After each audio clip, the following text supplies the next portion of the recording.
우리 다 같이 예수 우리 왕이여 찬양하심으로 주일 예배를 하나님께 드리겠습니다.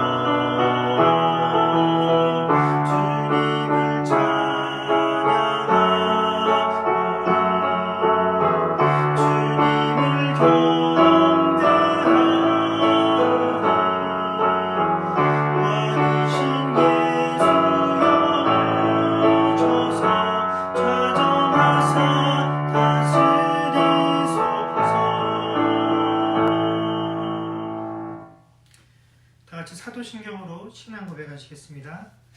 전능하사 천지를 만드신 하나님 아버지를 내가 믿사오며 그 외아들 우리 주 예수 그리스도를 믿사오니 이는 성령으로 잉태하사 동정녀 마리아에게 나시고 본디오 빌라도에게 고난을 받으사 십자가에 못 박혀 죽으시고 장사한 지 사흘 만에 죽은 자 가운데서 다시 살아나시며 하늘에 오르사 전능하신 하나님 우편에 앉아 계시다가 저리로서 산자와 죽은 자를 심판하러 오시리라.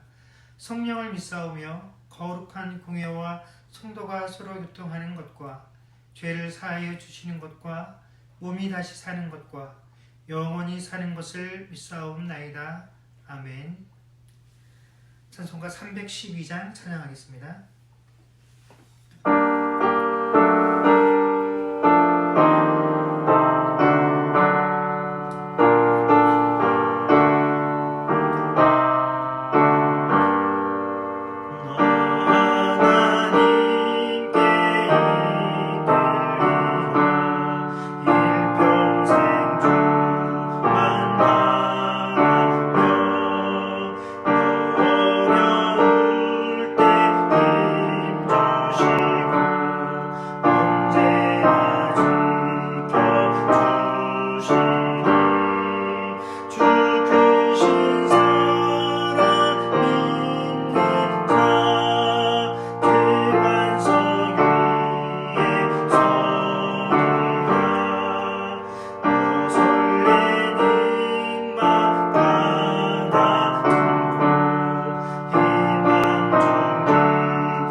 기도하겠습니다. 좋으신 하나님 은혜를 감사합니다. 오늘도 주의 날을 허락하시고 주의 백성들이 각자의 처소 가운데에서 이 시간을 사모하며 하나님께 예배드릴 수 있도록 하여 주시니 주여 감사를 드립니다. 하나님 우리에게 주어진 모든 처지와 상황들이 함께 모여 저희가 하나님 예배를 허락하지 못하는 그런 어려운 시절을 저희가 살아가고 있습니다. 물론 함께 모여서 교우들이 함께 입을 맞추고 하나님을 찬양하며 또한 예배드리는 기쁨이 있겠으나 이 예배의 참된 주인이신 주님을 저희가 대면한다라는 의미에서 저희가 어디에 있든지 간에 하나님을 향한 우리의 중심이 바로 서 있는 한 이 예배의 주인이 하나님이신 것이 분명한 이상 우리가 어디에서 어떠한 모습으로 예배를 드려지든 간에 우리의 예배는 늘 참된 것일 수밖에 없습니다. 왜냐하면 이 예배의 주인이신 하나님께서 오직 의로우시며 참된 분이시기 때문에 그렇습니다. 그러하오니 아버지 하나님, 저희가 오늘 이 예배 가운데 모였을 때 이 모든 어렵고 힘든 어지러운 상황과 형편 가운데서도 하나님께서 우리 한 사람 한 사람들을 위하여 예배하신 그 은혜로움들이 오늘 이 예배 시간들을 통하여 하나님 주의 백성들에게 온전히 선포되어지는 그런 귀하고 복된 시간들이 되어질 수 있도록 주여 도와 주시옵소서. 작년 이맘때부터 시작되어진 아버지 하나님 이 팬데믹의 현상들이 아직도 해소될 기미가 보여지지 아니하는 이런 상황 가운데 있습니다. 참으로 기쁘고 또 희망적인 소식이 들리는가 하면 그 희망적인 소식이 무색할 만큼 절망적이고 힘들고 어려운 소식들이 우리의 주변에 들리는 것이 사실입니다. 하나님, 이런 상황과 형편 가운데 저희가 과연 어디에 소망을 두고 무엇에 희망을 두고 살아가야 할 것인지, 우리의 삶들이, 우리의 형편들이 과연 내일이 오늘보다 얼마큼 더 나아질 것인지에 대한 기대를 가질 수 없는 상황 속에서 우리가 살아가고 있습니다. 하나님, 이런 상황 가운데서 우리가 정말로 무엇에 소망을 두고 무엇에 희망을 두고 살아가야 하겠습니까? 우리들의 둘러싸고 있는 모든 환경과 형편, 또 이것들을 해결해 나아가라고 아버지는 우리가 세웠던 모든 세상의 위정자들 또한 이 문제 앞에 속수무책인 것을 알게 됩니다. 우리보다 몇 배도 머리가 좋았던 사람들에게 이것을 해결할 수 있는 지식의 모든 권한들을 넘겨주었지만 또 그 지식도 또한 여전히 우리가 갖고 있는 이 문제와 어려움들을 해결할 기미가 보이지 아니하는 것이 우리의 상편이요 우리의 처지인 것을 고백합니다. 하나님, 이럴 때 우리가 온전히 바라고 기대하고 소망할 이는 하나님 한 분밖에 없음을 저희로 하여금 알게 하시고, 그런 하나님을 신뢰하며 하나님께 온 기대와 소망을 갖는 주의 백성들 되게 하여 주시옵소서. 세상의 이들은 아버지 하나님 과학과 또한 정책과 아버지 한 사람과 한 개인의 정책과 그들의 위대함에 아버지 하나님 소망을 가지고 살아가나, 하나님, 우리는 변함없이 우리를 사랑하시며 우리뿐만 아니라 하나님께서 만드신 이 모든 피조 세계를 아버지 하나님 사랑하시는 그 하나님의 은혜로우심과 그 긍휼하심들에 기대어 아버지 하나님 우리가 소망 갖기를 원하오니, 아버지 하나님 이 소망 없는 가운데 우리에게 소망을 가지게 하시고, 모든 이들이 낙심과 절망에 빠지는 가운데서도 아버지 하나님 새로운 소망과 희망을 가지고 우리에게 주어진 삶을 감당케 하는 주의 백성들 되게 하여 주시옵소서. 하나님, 우리에게 작은 것들이 하나 허락되어짐을 통하여 우리가 그것으로 인하여 기뻐하고 또한 슬퍼하는 것들이 아니라, 우리를 둘러싸고 있는 형편이 어찌 되었던 시간에 아버지 하나님 세상 사람들과는 다르게 똑같은 어려움과 절망적인 상황 속에서도 우리에게 소망이 있음이, 그 소망이 오직 하나님께 있다라는 사실들을 알고 살아나갈 때 우리의 삶은 분명히 믿지 아니하는 자들과는 다른 아버지 하나님 모습들을 세상에 보일 것이고, 또한 그러한 우리의 모습들이 세상에 도전이 되어질 것입니다. 그러니 하나님, 우리에게 주어진 상황 가운데서도 온전히 하나님을 기대하고 소망하며 하나님께서 우리에게 약속하신 그 언약 안에서 위로와 평안을 누리며 살아갈 수 있는 주의 백성들 되게 하여 주시옵소서. 하나님, 이 어렵고 힘든 상황 가운데서도 각 가정들은 아버지 하나님 또 우리의 주어진 삶들을 살아가기 위해서 열심을 내고 애를 쓰고, 우리의 자녀들은 또한 학교에 다니며 공부를 하고 있습니다. 물론 우리가 노출되어져 있는 그 모든 상황과 형편들이 안전하지 못하나 그 상황 가운데서도 하나님께서 늘 안전함들을 허락하여 주셔서 아버지 하나님 주의 사랑하는 백성의 가정들이 이 질병의 문제들로 인하여 고통받고 어려운 일이 없게 하시고, 또한 이런 상황 가운데서도 각 가정들이 소망하고 계획하고 세운 모든 것들이 하나님 은혜 가운데서 하나씩 이루어져 나감을 통하여 아버지 하나님 하나님께서 베푸시는 위로들을 이 땅 가운데서 누리며 살아갈 수 있도록 각 가정의 기도 제목들 가운데서 하나님께서 함께하여 주옵시고, 또한 이 팬데믹뿐만 아니라 아버지는 각 가정들과 각 지체들이 가지고 있는 아버지는 크고 작은 육신의 연약함의 문제들 가운데 주님께서 함께하여 주셔서 늘 건강함으로 동행하여 주옵시고, 아버지는 이 어려운 형편 가운데 물질로 궁핍하고 애먹는 가정들이 없도록 하나님께서 그 물질의 문제들을 허락하여 주옵시고, 특별히 우리 어린 자녀들, 아버지 어린 자녀들을 키우고 있는 가정들, 아버지는 이 어려운 상황 가운데에서 이 어린 생명들이 아버지는 질병에 노출되어지지 아니하고, 또 이거 힘들고 어려운 상황 가운데서 우리 어린 자녀들을 돌보는데 부족함이 없도록 그 부모들에게 지혜와 명철을 또한 그 어린 자녀들 양육하는데 부족함이 없는 아버지의 풍성함들을 하나님께서 각 가정 가운데 허락하여 주시기를 소망하며 우리 주 예수님의 이름으로 기도드립니다. 아멘.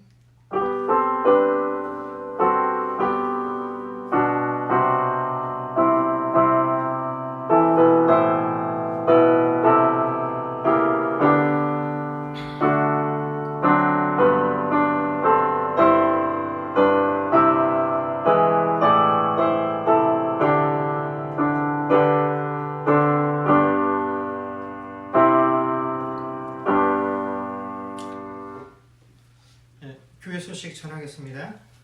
원래는 저희가 1월 중간에 교회에서 공동의회를 개최하고 작년에 있었던 회계 및 올해 예산과 또 새로운 계획들을 우리가 함께 나누는 그런 시간들을 가져야 하는데 저희가 함께 모여서 예배를 드리고 모든 행사들을 주관할 수 없는 상황이기 때문에 이 모든 행사들은 저희가 다음 주 중에 교회 홈페이지에 결산과 예산에 관한 내용들을 업로드하셔서 모든 교인들이 확인할 수 있도록 그렇게 조치를 하도록 하겠습니다. 그래서 지금 이 일들을 우리 운영위원회와 감사 되신 집사님께서 준비 중에 계십니다. 다음 주 중에는 모든 서류 일체들을 교육분께서 확인하실 수 있도록 준비를 하도록 하겠습니다. 하나님 말씀 보겠습니다. 하나님 말씀은 누가복음 5장 27절에서 35절까지 말씀입니다.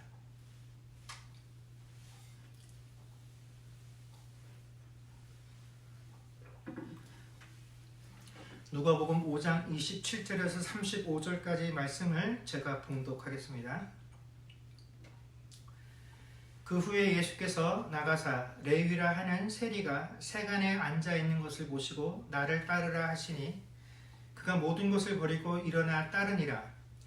레위가 예수를 위하여 자기 집에서 큰 잔치를 하니 세리와 다른 사람이 많이 함께 앉아 있는지라. 바리새인과 그들의 서기관들이 그 제자들을 비방하여 이르되 너희가 어찌하여 세리와 죄인과 함께 먹고 마시느냐. 예수께서 대답하여 이르시되 건강한 자에게는 의사가 쓸데없고 병든 자에게라야 쓸데있나니 내가 의인을 부르러 온 것이 아니요 죄인을 불러 회개시키러 왔노라. 그들이 예수께 말하되 요한의 제자는 자주 금식하며 기도하고 바리새인의 제자들도 또한 그리하되 당신의 제자들은 먹고 마시나이다. 예수께서 그들에게 이르시되 혼인집 손님들이 신랑과 함께 있을 때에 너희가 그 손님으로 금식하게 할 수 있느냐. 그러나 그날에 이르러 그들이 신랑을 빼앗기리니 그날에는 금식할 것이니라. 아멘. 오늘 본문 말씀에 보면 예수님께서 12사도 중에 한 명이었던 레위라라고 불려지는 그 사람을 제자로 부르시는 사건으로 시작이 되어지고 있습니다. 예수님께서 그를 향해서 나를 따르라 라고 했더니 그가 역시 자신의 모든 것들을 버리고 예수를 따랐다라고 성경에 기록을 하고 그 후에 이 사람이 예수님을 위해서 자신의 집에서 큰 잔치를 베풀었고 그 잔치에 많은 사람들이 참석을 하게 되었습니다. 근데 30절에서 그 바리새인과 서기관들이 예수님과 그 제자들을 향해서 너희가 어째서 세리와 죄인들과 함께 먹고 마시느냐라고 비방했던 것으로 보아서 아마 그 잔치에 참여했었던 많은 사람들이 당시에 사회적으로나 혹은 종교적으로 사람들에게 비난받을 만한 위치에 있었던 그런 사람들로 보여집니다. 자, 이렇게 바리새인과 서기관들이 예수님과 예수님의 제자들을 비난하는 내용들을 들으신 이후에 예수님께서 그들을 향해서 뭐라고 말씀하셨냐면 31절과 32절에 나와 있는 말씀처럼 건강한 자에게는 의사가 쓸데없고 병든 자에게라야 쓸데있나니 내가 의인을 부르러 온 것이 아니요 죄인을 불러 회개시키러 왔노라 라고 대답해 주셨습니다. 그래서 이 예수님의 대답을 들은 이 바리새인들이 더 이상 예수님과 그 제자들을 향해서 왜 그 제자들이 예수님이 죄인들과 먹고 마시느냐 하는 것으로 이제 더 이상 문제를 삼지도 않고 비난을 하지도 않았다라는 것입니다. 왜냐하면 예수님의 그 대답이 자신들이 비난했던 것에 대해서 충분한 답이 되었기 때문에 그렇다라는 것입니다. 여러분 오늘 이 31절과 32절에 예수님께서 그 바리새인들에게 해주셨던 이야기를 듣게 되면 누구라도 예수님께서 들려주셨던 이 비유 속에서 의인은 어떤 사람을 지칭하고 또 죄인은 어떤 사람을 지칭하는 것인지를 누구라도 다 쉽게 이해할 수 있기 때문에 그랬다라는 것입니다. 자, 여러분들이 생각하시기에 이 예수님의 비유 속에 등장하는 의인은 어떤 사람을 가리키는 것이겠습니까? 또 죄인은 예수님께서 가르치셨던 죄인은 도대체 어떤 사람을 의미하는 것이겠습니까? 여러분, 이날 이 바리새인들이 예수님의 대답 가운데서 이해했던 의인과 죄인, 또 다른 많은 사람들이 그곳에서 함께 참석했었던 사람들이 이 예수님의 대답을 들었을 때 의인과 죄인의 개념은 이렇습니다. 자, 예수님께서 병든 자에게라야 의사가 필요하다라고 말씀을 하셨으니 지금 이 비유 속에 예수님이 의사를 지칭하는 것이고, 그렇다면 마땅히 지금 예수님과 함께 앉아서 먹고 마시는 사람들이 죄인이야. 그래, 그런 사람들을 불러서 예수님께서 회개시키러 오셨구나 라고 생각을 하게 된다라는 것입니다. 거기에 비해서 지금 예수님과 함께하지 못하는 이 바리새인과 서기관들은 굳이 예수님이 청해서 같이 나랑 지내자, 사랑 먹고 마시면서 교제하지라고 권면하지 않아도 될 만큼 충분히 건강한 사람들이다. 그렇기 때문에 이 사람들이야말로 예수님께서 말씀하셨던 의인의 합당한 자들이다라고 이해하게 된다라는 것입니다. 이것이 이 구절의 1차적인 의미에 의해지요. 서기관과 바리새인도 마찬가지로 이렇게 이해를 했다라는 것입니다. 그래서 그렇지, 예수님도 비록 죄인들과 함께 식사를 하고 계시지만 그 이유는, 예수님이 오신 이유가 그런 죄인들을 불러서 회개하시기 위함이래. 그러니까 나는 의인이기 때문에 지금 저 자리에 못 있는 거야 라고 생각을 하게 되었다라는 것입니다. 그러니 예수님께서 비록 우리가 아닌 저들과 식사를 하고 계시지만 예수님도 의인이 어떤 사람이고 악인이 어떤 사람이고 죄인이 어떤 사람인지 이미 다 알고 계시는구나 라는 그 결론을 가지고 있었다라는 것입니다. 그리고 그 결론이 자신들의 마음에 아주 흡족했다라는 것이죠. 그래서 더 이상 예수님께서 그 죄인들과 함께 식사하는 것에 대해서 의의를 제기하지 않았다라는 것입니다. 그러나 여러분, 성경에서 말하는 죄인과 의인의 개념은 이 사람들이 생각하고 있는 의인과 죄인들의 의미와는 전혀 다른 것입니다. 죄인과 의인의 기준을 가짐에 있어서 사람들의 기준은 늘 주관적이고 상대적이다라는 것을 우리가 알 수 있습니다. 여러분, 사람들 중에서 자기를 가리켜서 나는 의인입니다라고 하는 사람은 없습니다. 굉장히 겸손한 것처럼 보이죠. 그러나 나는 의인입니다라고 말하지 않는 거의 모든 사람들이 그의 대화와 이야기를 가만히 들여다보게 되면 자기를 스스로 높이지는 않지만 자기 주변에 있는 사람들을 낮추는 것으로, 혹은 그 사람이 잘못된 행동들을 지적하는 것으로, 그의 과거의 모습들을 드러내는 것으로 어떻게 합니까? 그 사람의 악한 모습을 대비시켜서 스스로를 어떻게 해요? 의인의 자리에 앉혀놓게 되는 것, 이것이 사람들이 가지고 있는 특징이다라는 것입니다. 결국 뭡니까? 나는 의인은 아니야.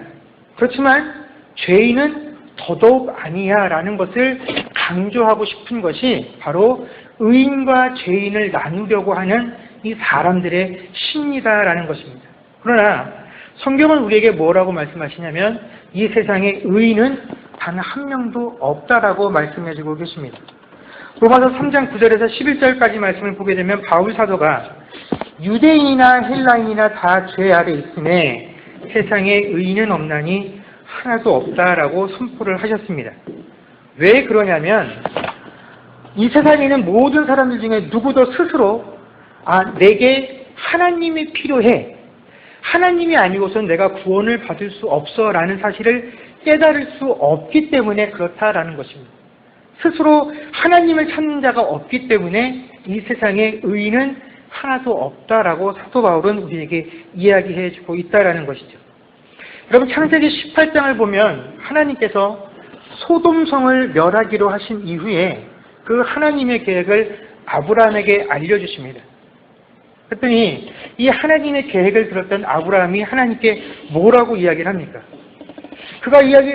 하나님의 이야기를 쭉 들어보니까 하나님께서 소돔성을 멸하기로 작정을 하셨습니다. 근데 마침 그 소돔성에 누가 살고 있었습니까? 자기 조카 롯이 살고 있었죠. 그래서 그 조카 롯을 구하고 싶고 보호하고 싶은 마음에 그가 하나님께 이렇게 이야기합니다. 하나님께서 어떻게 의인과 악인을 함께 멸하려고 하십니까? 그러니까 결국 이거죠. 하나님께서 소돔성을 멸하셨는데 그 중에 의인이 있으면 어떻게 하겠습니까? 그러니 의인을 봐서라도 그 소돔성을 멸하려는 계획을 다시 재고해 주십시오 라고 이야기를 하면서 그 성에 의인 50명만 있으면 용서해 주시겠습니까? 라고 제안을 합니다. 하나님께서 어떻게 하시죠? 그렇게 할게. 바로 또 아브라함이 제안을 하죠. 혹시 그 50명에서 5명이 모자라면 어떻게 하시겠습니까? 내가 그래도 용서해 줄게. 이렇게 해서 자꾸 숫자를 깎죠. 40명, 30명, 20명, 10명에까지 숫자가 이르렀을 때 비로소 아브라함이 더 이상 숫자를 줄이지 않았다라는 것입니다. 뭡니까? 그 큰 성에 설마 의인 10명이 없어서 그 성이 멸망하겠느냐 생각을 했다라는 것입니다. 근데 소돔은 어떻게 됩니까? 결국 멸망을 당하게 되었다라는 것이죠. 여러분 창세기 19장 바로 그 뒤에 등장하는 내용들을 보게 되면 이 소돔이라는 성은 그 당시로서 굉장히 도덕적으로 성적으로 문란하고 악한 곳이었습니다. 그렇기 때문에 우리가 그 성이 정말 의인 10명도 채울 수 없을 만큼 그 성에 살고 있었던 모든 사람들이 악한 사람이었구나. 그래서 그 성이 멸망했구나라고 생각할 수 있다라는 것입니다. 그런데 우리가 생각하는 그 성의 의인이 10명도 채 되지 않았어 라고 생각할 때 그 의인 10명의 기준이 무엇이겠느냐 하는 것입니다. 우리는 당연히 그 의인의 10명을 그 성이 멸망하지 않을 만큼 그 성 사람들이 지었던 죄와 마찬가지인 도덕적이고 성적인 타락을 하지 않았던 사람 10명을 떠올리게 된다라는 것입니다. 그러나 그 소돔성이 멸망하지 못하는 조건에 포함될 의인 10명의 그 의인의 기준은 결코 도덕적으로나 성적으로 타락되지 아니한 그런 사람을 의미하는 것이 아니다라는 것입니다. 왜냐하면 성경에 분명히 로마서에서 우리에게 이 세상에 의인은 없다라고 가르쳐 주셨지만 동시에 성경은 우리에게 의인을 기록해서 누구누구는 의인이었다라고 가르쳐주고 있기 때문에 그렇다라는 것입니다. 대표적인 인물이 누구냐면 바로 노아입니다. 창세기 6장 9절에 보면 노아를 이렇게 소개를 합니다. 이것이 노아의 조건이라. 노아는 의인이요 당대의 완전한 자라. 그는 하나님과 동행하였으며 라고 소개를 하고 또 욥기 1장 1절에 보면 욥을 이렇게 설명을 합니다. 우스 땅의 욥이라 불리는 사람이 있었는데 그 사람은 온전하고 정직하여 하나님을 경외하며 악에서 떠난 자더라 라고 되어 있고 또 로마서 4장 3절에 보면 성경이 무엇을 말하느냐 아브라함이 하나님을 믿음에 그것이 그에게 의로 여겨진 바 되었느니라 라고 되어 있습니다. 자, 성경은 이렇게 노아와 요셉과 아브라함을 의인 혹은 온전하고 정직한 자 그가 하나님을 믿는 게 의에 다다랐다라고 소개를 하고 있다라는 것입니다. 그런데 과연 의인으로 소개되어지고 온전한 자로 소개되어지며 그의 믿음이 의에 합당하다라고 소개되었던 이 사람들이 과연 다른 모든 사람들보다 더 탁월한 도덕적이고 윤리적인 수준들을 가지고 있었느냐 혹은 믿음의 행위들이 다른 사람들보다 더 뛰어났느냐 하면 전혀 그렇지 않았다라는 것입니다. 여러분 노아는 하나님께서 이 세상을 물로 심판하실 때 그 심판 가운데서 유일하게 구원받은 가족의 아버지였습니다. 그런데 그가 방주에서 나온 이후에 이제 경작을 하죠. 농사를 지어서 거둔 그 첫 번째 포도로 포도주를 담가서 마시게 됩니다. 그런데 이 포도주를 마시고 난 이후에 그가 취해서 어떤 상태가 되냐면 발가벗은 채로 자신의 거처에서 잠을 자고 있었습니다. 근데 이 장면을 그의 아들 중에 한 명이었던 함이 보고 다른 형제들에게 그 사실을 흉을 보게 되죠. 나중에 잠이 깬 노아가 이 사실을 알고 어떻게 반응을 합니까? 자신의 수치스러운 모습을 보고 다른 형제들에게 흉을 봤던 그 함을 향해서 네 자손들이 다른 형제들의 자손들의 뭐가 되기를 원한다라고 저주를 합니까? 종이 되어서 그들을 섬기는 자가 되기를 원한다라고 저주를 했다라는 것입니다. 여러분, 아무리 화가 나고 창피해도 그렇지 어떻게 다 같은 자식들인데 그 자식의 후손들이 또 다른 자식의 후손의 종이 되기를 원한다라는 그런 저주를 서슴없이 내뱉는 아버지를 왜 하나님께서는 그런 자를, 그런 성품과 인격을 가진 자를 의인이라고 칭해 주셨는지 우리는 도무지 이해하기가 어렵다라는 것입니다. 욥 역시 마찬가지입니다. 우리는 그의 순결한 믿음에 대해서 너무나 잘 알고 있습니다. 그러나 욥도 하나님께서 그에게 허락하셨던 그 여러 가지 환난을 당함에 마지막 순간까지 단 한 번도 어긋남 없이 하나님께서 분명히 무슨 뜻이 계셔. 하나님께서 내게 무엇을 주셔 나는 그것이 다 합당하다라고 믿어.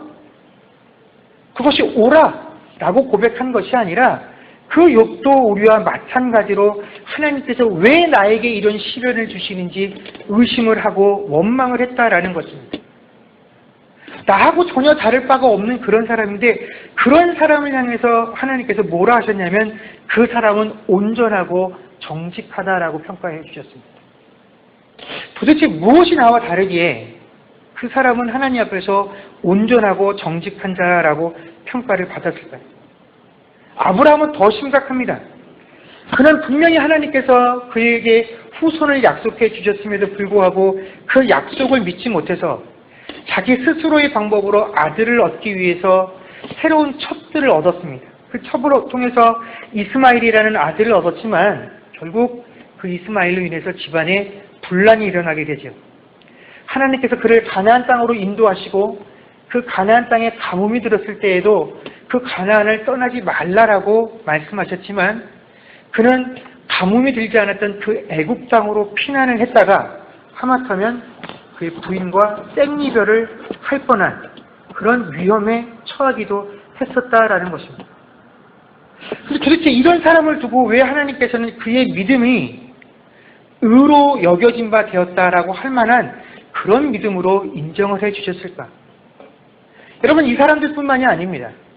성경에 보면 우리가 인격적으로나 혹은 신앙적인 차원에서 야, 참 흠이 많다 할 수 있는 사람들을 얼마든지 찾을 수 있습니다.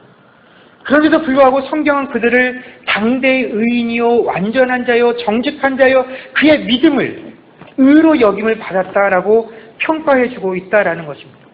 그것은 그 앞에 있었던 그 모습이 아니라 그 구절의 뒤에 나오는 그들의 모습 때문에 그렇다라는 것입니다. 노아가 의인이요 당대의 완전한 자일 수 있었던 이유는 뭐냐면 그가 하나님과 동행했기 때문에 그렇다라는 것입니다. 욥이 하나님께 그 사람은 온전하고 정직한다라고 평가를 받을 수 있었던 것은 그가 하나님을 경외하며 악에서 떠난 자였기 때문에 그렇다라는 것입니다. 여러분, 우리가 하나님과 동행을 한다라는 것을 내가 하나님께 어떤 능력을 받아서 뭔가 중요하고 의미 있는 삶을 사는 것을 통해서 야, 저 사람은 하나님이 동행하는 사람이야 라고 보여주는 것, 그것이 하나님과의 동행인 것처럼 생각을 하지만 여러분, 사실 하나님과의 동행은 내가 능력 있는 삶을 살아가는 것, 멋있는 삶을 살아가는 것, 혹은 남들이 부러워한 행복할 만한 삶을 살아가는 것이 아니라 하나님께로 더욱더 가까이 나아가는 삶, 그것이 바로 하나님과 동행하는 삶이다라는 것입니다. 그래서 하나님, 나는 정말로 하나님 없이는 한순간도 살 수가 없어요. 나는 하나님 없이는 이 한 발자국도 앞으로 나아갈 수 없는 그런 존재요, 그런 처지에 있는 사람입니다 라고 고백을 하고 매 순간순간마다 하나님의 가장 가까이에 붙들려 있기를 원하는 자, 늘 하나님 가장 가까이에 있기를 원하는 것, 그것이 바로 하나님과 동행하는 삶이다라는 것입니다. 또 여러분, 하나님 앞에서 하나님을 경외한다라는 의미는 뭡니까? 하나님을 경외한다라는 것은 내가 아무리 세상 사람들이 인정하고 부러워할 만큼의 지혜와 지식과 경험들을 가지고 있다라고 할지라도 그 모든 지혜와 지식이 앞서서 하나님께서 인도하시는 그 방법 가운데 내가 매 순간순간마다 그렇습니다, 하나님 것이 더 옳습니다, 네 하고 그 방법에 순종하는 것, 그것이 바로 하나님을 경외하는 것이지, 내가 얼마나 많은 지혜와 경험을 쌓았는지, 내가 얼마나 의로운 자인지를 드러내는 것이 하나님을 경외함의 증거가 되지 않는다라는 것입니다. 결국 우리가 인생을 살아나가면서 수없이 많은 시행착오의 순간들을 겪지만 그럼에도 불구하고 결국에는 내 연약함들을 하나님께 고백하고 하나님만을 의지하고 나아가는 삶, 바로 그런 삶을 살았던 자들이 하나님께 의인이다라고, 그런 자들의 삶이 바로 의인의 삶이다라고 하나님께 인정을 받을 수 있었다라는 것입니다. 그렇기 때문에 오늘 이 예수님의 비유 속에서 의인의 반대의 개념으로 등장하게 되는 죄인의 진정한 의미는 뭐냐면 바로 하나님 없이도 살 수 있다라고 생각하는 자들, 하나님의 은혜 없이도 내가 이 세상을 이길 수 있다라고 생각하는 모든 사람들이 다 뭡니까? 죄인이다라는 것입니다. 그렇기 때문에 오늘 31절에서 32절에 예수님께서 내가 의인을 부르러 온 것이 아니요 죄인을 불러 회개시키러 왔다라는 이 말은 세상에 있는 모든 사람, 누구 한 명도 예외 없이 자기 스스로 내가 하나님 없이는 살 수 없는 존재라는 사실을 인정하고 깨달을 수 없다라는 것입니다. 내가 정말로 하나님의 은혜가 아니고서는 살 수 없는 존재다라는 사실을 알 수가 없기에 예수님께서 오셔서 무엇을 하시겠다라는 것입니까? 그 사실을 알지 못하는 이들에게 너희들이 가지고 있는 것으로는 절대로 하나님께 나아갈 수 없다라는 사실을 깨닫게 하는 것, 그것이 바로 뭡니까? 건강한 자에게는 의사가 쓸데없고 병든 자에게 쓸데있는 것이고 내가 의인을 부르러 온 것이 아니고 죄인을 불러 회개시키러 왔다라는 의미다라는 것입니다. 그 회개는 뭡니까? 내가 하나님을 모르고 살았던 삶, 하나님 없이도 이 세상을 충분히 살 수 있다라고 여기며 살아왔던 그 시간들, 그 의지, 그것들을 죄라고 인정하는 것, 그것이 바로 회개다라는 것입니다. 그러니 예수님이 필요한 사람은 어떤 사람입니까? 하나님의 존재를 모르는 사람, 하나님의 은혜를 경험하지 못한 모든 사람들이 다 하나님 앞에서 죄인일 수밖에 없다라는 것입니다. 그러니 그 죄인이라는 것에는 그 사람의 인격이나 인품이나 그 사람이 살아온 과거의 행적이 어떠했는지는 전혀 고려의 대상이 아니다라는 것입니다. 핵심은 무엇입니까? 그들이 무엇을 했느냐, 그들의 삶이 어떠했느냐가 아니라 그 삶에 하나님이 있느냐 없느냐 하는 것만이 유일하게 그 인생이 의인이냐 죄인이냐를 구분할 수 있는 기준이 되어진다라는 것입니다. 자, 그런 의미에서 자신들이 스스로 예수님의 이 비유 가운데에서 의인이다라고 인정을 받았던 이 바리새인들은 그래, 의인이기 때문에 그 의인의 증거에 대해서 예수님에게 이번엔 시비를 걸기 시작합니다. 그 비난의 내용이 뭐냐면 바로 금식과 기도죠. 자신들도 금식을 하고 또 당시에 유명한 랍비로 인정을 받았던 그 요한의 제자들도 금식을 하는데 어째서 또 다른 지도자로 인정을 받고 있는 당신과 당신의 제자들은 금식하지 않습니까? 왜 의인의 표를 보여주지 않습니까? 라고 또 비난을 하고 공격을 합니다. 여기에 대해서 예수님께서 뭐라고 말씀을 하시냐면, 자, 혼인집에 신랑과 함께 있는데 그 혼인잔치에 초대받아온 손님들에게 금식을 시킬 수 있느냐? 마땅히 잔치를 즐겨야지. 그러나 신랑이 없으면 금식을 해야 한다라고 대답을 해 주셨습니다. 자, 이것이 무엇을 의미하겠습니까? 이 바리새인들은 금식과 기도를 자신의 의로움을 드러내는 증거로 여기면서 그 의의 증거를 자신들에게도 보여달라라고 예수님에게 이야기를 한 것입니다. 그런데 예수님께서는 뭐라고 대답을 하시냐면, 야, 금식은 그런 게 아니야. 네가 얼마나 열심히 신앙생활을 하고 있는지, 네가 얼마나 의로운지를 드러내는 것이 금식이 아니라 네가 얼마나 하나님 앞에 집중하고 있는지, 네가 얼마나 하나님만을 생각하는지, 그 하나님만을 생각하고 그 하나님과만 교제하기 위해서 내가 밥 먹는 시간, 다른 시간을 포기하고 하나님께 나아갈 때야 그 하나님을 추구하고 하나님을 간구하는 것, 그것이 바로 금식의 참 의미이다라는 것입니다.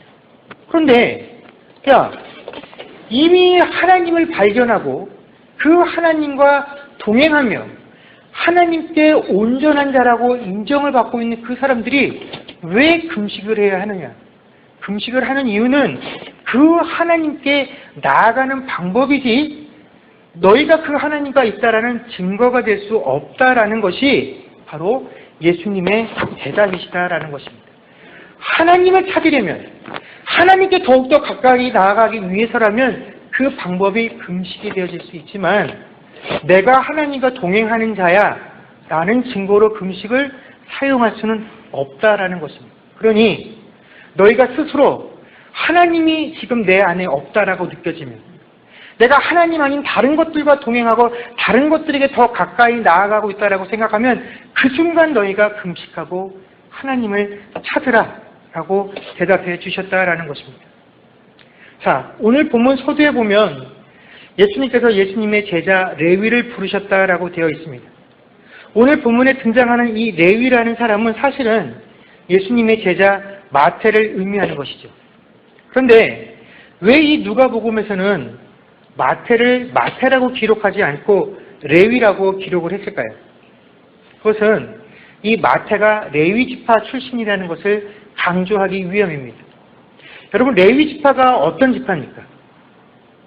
레위 지파는 다른 지파 가운데서도 특별히 하나님께서 구별하여서 그 하나님과 직접적으로 관련되어진 일, 성전에서 그 제사장의 예배를 수종드는 일과 성막을 걷고 그 안에서 관련된 일들만 하도록 구별되어진 지파가 이 레위 지파였습니다.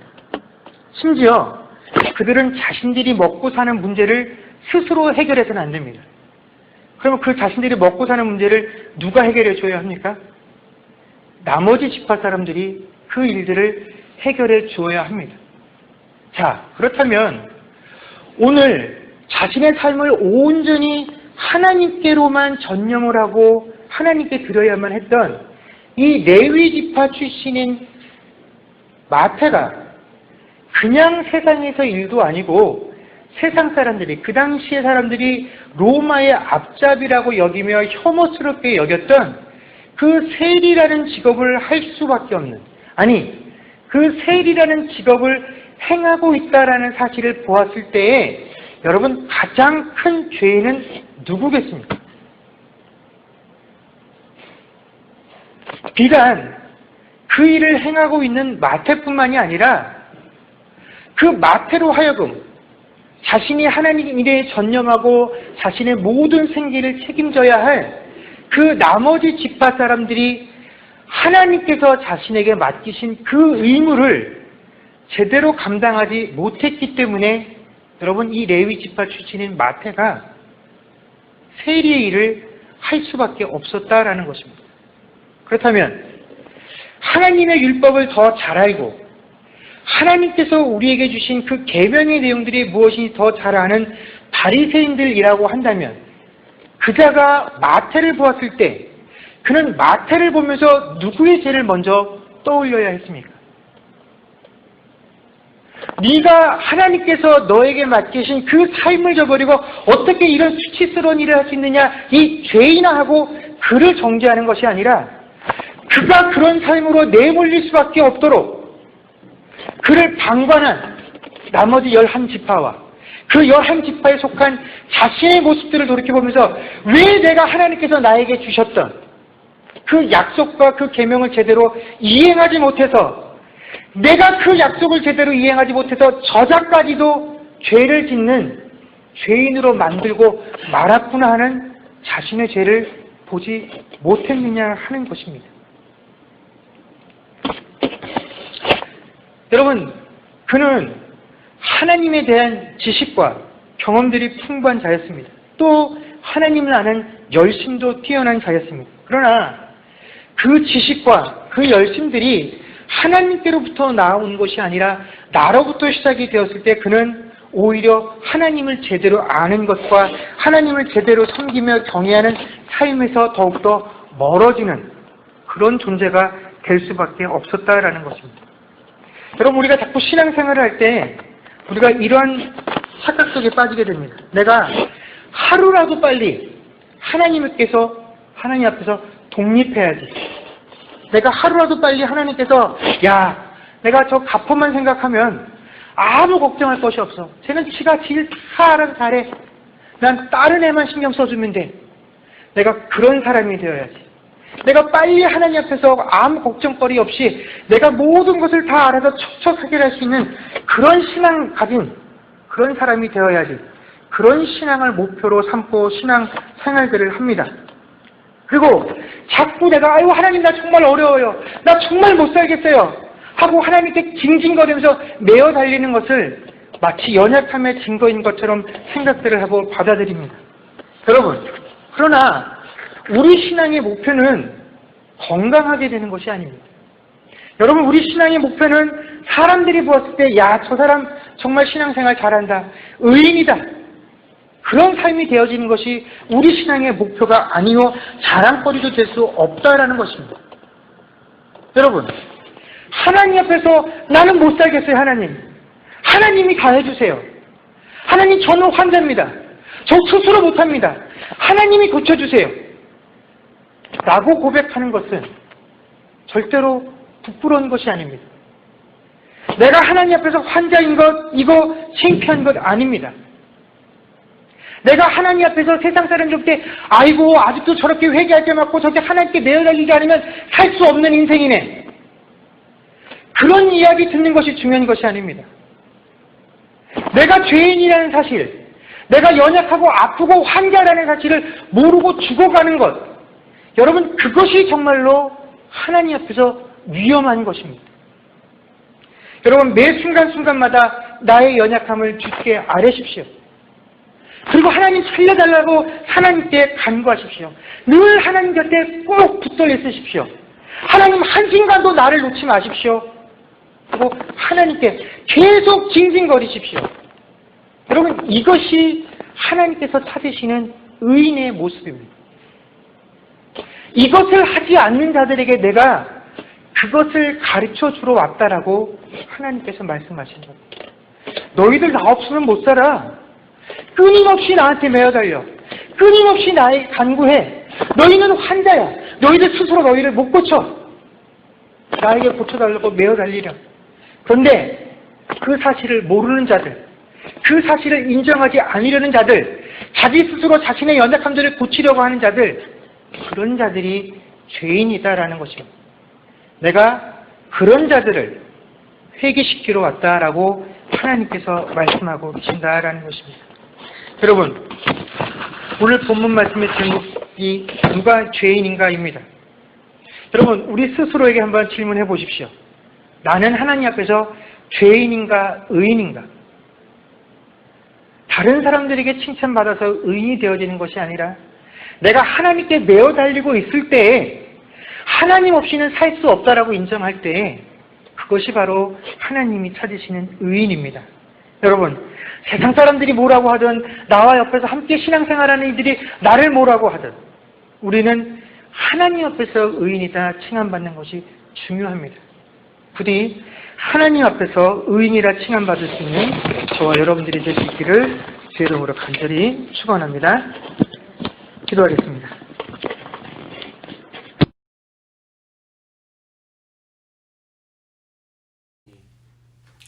다 같이 오직 주의 은혜로 하나님께 찬양하겠습니다.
기도하겠습니다. 지금은 우리 주 예수 그리스도의 은혜와 하나님 아버지의 크신 사랑과 성령님의 교통하심과 충만케 하는 역사가 이제 누가 죄인인가 죄를 부르신 그 하나님의 참사랑 가운데 반응하기로 고백하는 주의 백성들과 그들의 가정과 사업과 자녀들과 미래와 이 교회 위에 이제로부터 영원토록 함께 있을지어다.